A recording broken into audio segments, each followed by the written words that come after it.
his passion for music. A Romanian-Persian recent high school graduate, Ramin decided to pursue his career in music immediately after completing his studies.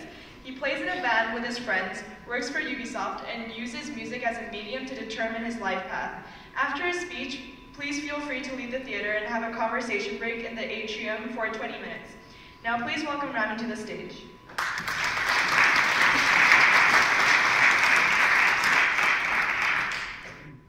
Hello, my name is Ramin Vahidi, and today I'm going to talk to you about how I figured out what I want to do in life, and that's me. And I'm going to share with you my perspective on how to make difficult decisions regarding your professional lives. It's funny because I'm actually pretty young, and I don't know if I succeeded, but we'll see, right? So, let's see, where do I pick off? This is stage fright. Anyway, so, it's been a constant struggle because I always had to decide between the things that I love doing and those that would bring me financial success. I'm pretty sure that most, if not all people my age go through the exact same struggle, but through personal experience, it has to do with dealing with changes. You'll find yourselves changing your minds on multiple occasions, like I've done that too, and I'll probably do that on many others. Right, so here's my story. Sorry about that.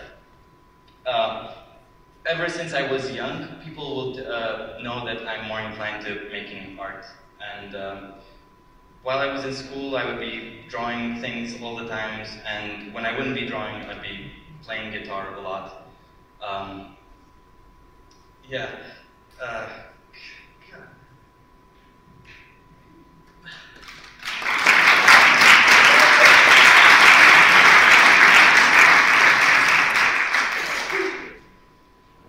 For a big chunk of my life, I thought I would be a graphic designer or an architect, because these were the things that I was best at. And it's when I studied year 9 in England that I figured out that I want to pursue this career.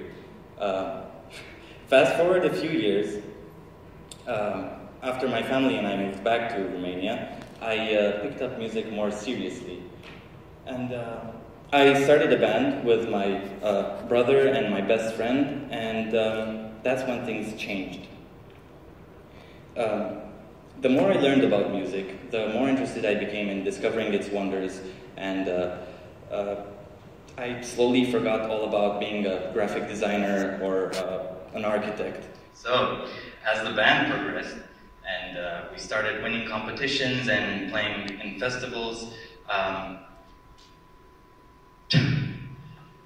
drawing wasn't as interesting to me as was making music. Now, you would think that unless your band becomes really famous, or you're a really well-known producer or singer, you can't really make money out of music, right? Well, I discovered this beautiful game called The Last of Us, and the game struck me. It's actually really beautiful, and I advise you to play it whatever age you have. It doesn't really matter, it's beautiful. So I watched a documentary on how the game was made, and in one section of that documentary, they showed the work that the sound designers put into the game, and it hit me. I realized that music and sound were really important parts of the holistic experience of playing a game or watching a movie, and I knew I wanted to do that in life. So, by the end of 12th grade, I thought I figured it all out. It was easy. I finish high school, get a job in the gaming industry, and become a sound designer somehow. So I applied for a job at Ubisoft, and I started working in Rocksmith in a team of only 20 testers in all Ubisoft worldwide. But things weren't quite right. I realized that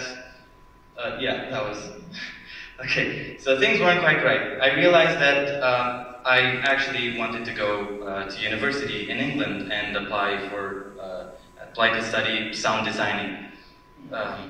So I went through a stressful period in which I knew I wanted to study university. I knew I had to apply, but I had no certainty that the universities would accept me. And fast forward a few months, I had my application ready and sent, and the universities had accepted me. But I wasn't quite happy. I realized that I would have to give up on making music with the band, I'd have to leave my friends, so I entered a depressive episode. My emotional state was getting worse by the day. I only managed to get out of this depressive state when I realized that I don't have to go. So there I was. I had to decide whether I wanted to go study abroad and have an assured career in sound designing, or whether I wanted to stay here with the people I love and play live and make music with my friends. So I decided to stay. I got back in Rocksmith. I play with my band, and I work on a project that I made with a few friends, a game development project, and I do the sound designing for it. So what do I want to do in life? The answer I thought was true is I want to be successful. But what is success? What makes a person successful? Most people have this unrealistic fantasy that they're going to be rich and have a lot of time on their hands, and I don't know, all sorts of things that don't necessarily work together. As this may sound like the ideal lifestyle, it's not a very realistic approach, and you shouldn't feel down if you don't get there. Now, don't get me wrong, comfort is important. But I decided that for me, it's more important to be happy rather than be wealthy. I'm not trying to say don't go study abroad. I'm trying to say that I'm trying to suggest that you should stop and rethink what you want to do in life. You should keep checking if where you're going is the right place for you and that you're going to be happy with the results. Look for something that you enjoy and use it to your advantage. Work your way around capitalism. Like today, it's easier to do something that you enjoy and get paid for it than it ever was. The internet is a magical place. I don't know, just be creative. Enjoy the things that you love doing and do them now. Don't focus 100% of your time and energy on your future self, because you will keep doing that and you will forget to enjoy yourself now. And I know I figured out what I want to do in life, and that is being happy. And I want it now, not later. That was my speech.